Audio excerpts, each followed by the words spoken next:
தமிழுக்கு நிகர் தமிழே, தமிழனுக்கு நிகர் எவரே. 2 அடியில் நம்மால் எதுவும் செய்ய இயலாது என்று எண்ணும் மனிதனிடத்தில் 2 அடி குரலில் எதையும் நம்மால் செய்ய முடியும் என நம்பிக்கையை ஊக்குவித்தது திருக்குறள். வணக்கம் குழந்தைகளே. வணக்கம் பகலவன் ஐயா. இன்னைக்கான குறளை நம்ம பார்ப்போமா? ஓ, பார்க்கலாமே. சரி, பாடத்துக்குள்ள போலாம்.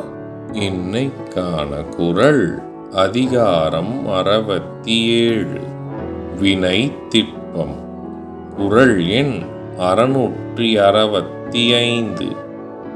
வீரியெய்தி மாண்டார் வினை திட்பம் வேந்தன் கண் ஊரியெய்தி உள்ளப்படும். ஐயா, நீங்க சொன்ன இந்த குறளோட பொருள் என்ன?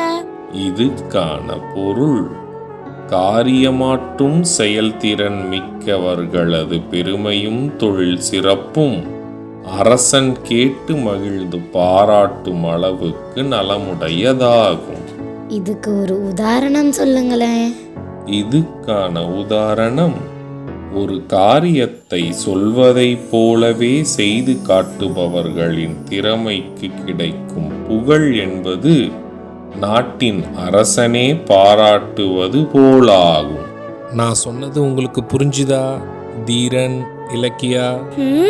நல்லா புரிஞ்சுது ஐயா. இனி இந்த குறள் எங்களுக்கு மறக்கவே மறக்காது. சரி பசங்களா, நாளைக்கும் இதே மாதிரி சுவாரஸ்யமான குறளை பார்ப்போம். நீங்க வீட்டுக்கு போன உடனே என்ன பண்ணணும்? இன்னைக்கு நாங்க படிச்ச குறளை அப்பா அம்மா கிட்ட சொல்லி காட்டுவோம்.